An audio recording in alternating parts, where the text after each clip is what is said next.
never speaks, the one with no friends, who's never been on a date, the one ignored by parents, by teachers, by other kids. Yes, this one goes out to you most of all. Know this. I understand. I hear you. I used to be you. Don't you let anyone tell you your voice has no value. Raise your voice, kid, and don't you ever stop.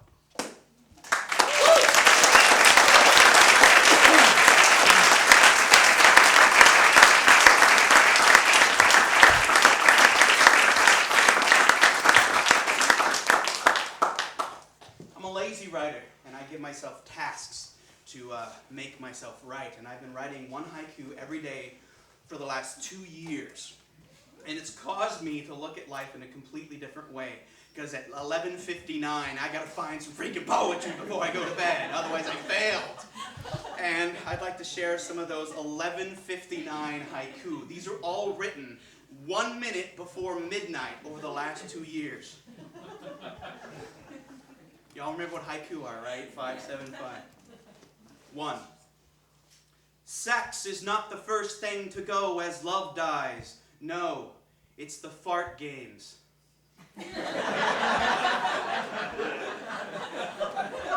It's true. 2.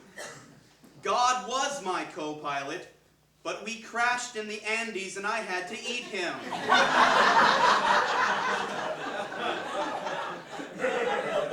Just kidding. 3. The most useless skill for the last person on earth. Public relations. 4. I like my sex like I like my deaths. Slow, painful, and alone. 11:59. Come on now. And finally, snorting sweet cocaine from the nipples of porn stars. Ah, the poet life.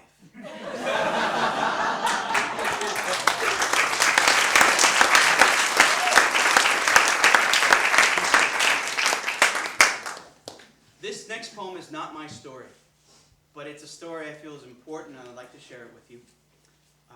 Here it is. A key to understanding her is understanding Tiger Lily.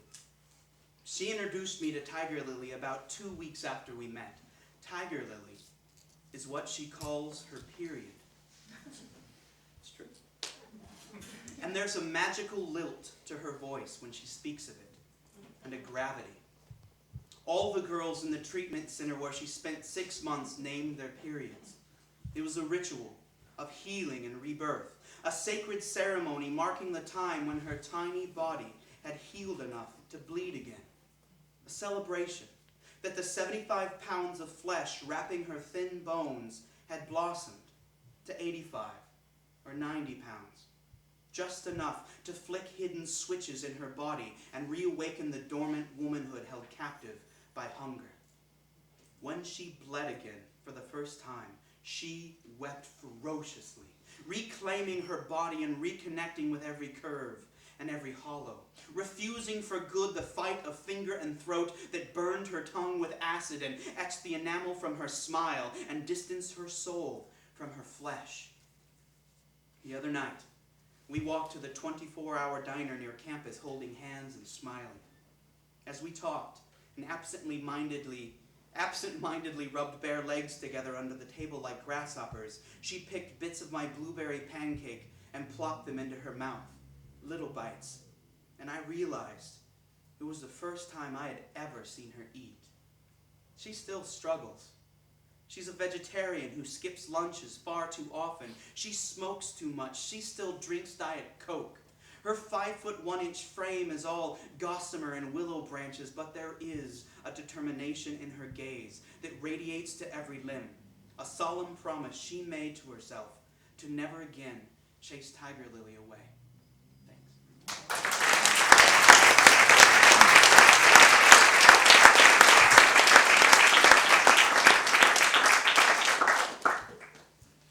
You see how I'm sweating up here? It's freaking hot. I have one more poem. This goes out to my people, my brethren. If you are in the audience, I want you to give me some feedback on this because I'm writing this not for me. I'm writing it for you. It always happens.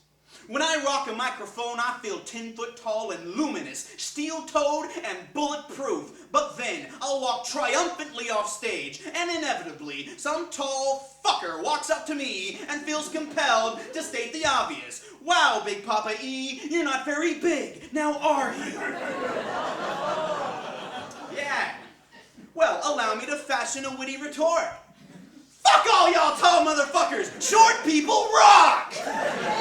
Being short is not a shortcoming, it's a strength. All it takes to turn a tall person into a whiny little bitch is a road trip. But me, I'm stretching out and going to sleep.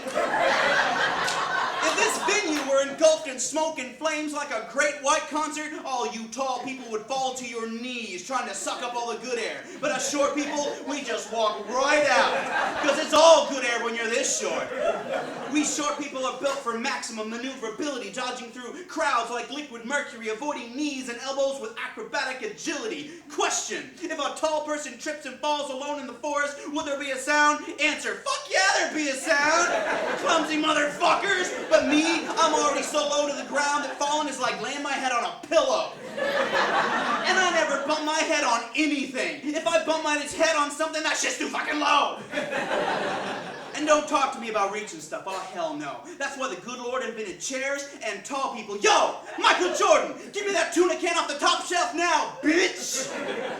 And yes, the rumors are true. We short guys do indeed have small penises. That is, if you think a throbbing Eiffel Tower of flesh is small. Tall people are up to no good. All the truly innovative thinkers of the modern age have been short. Einstein, 5'3". Gandhi, 5'2". Rosa Parks, 5'1". Shigeru Miyamoto, the creative genius behind Donkey Kong and Mario Brothers, 4'9", bitches. Now, I don't want you to think that I'm drinking haterade. That's not what I'm all about. With me, it's all love, love.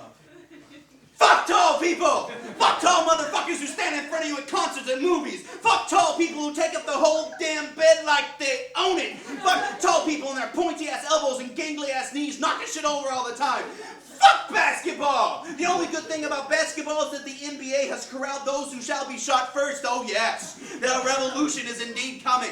And the revolution will not be supersized, it will be minimized. And when the short people of this world unite and rise up, you might not be able to tell right away.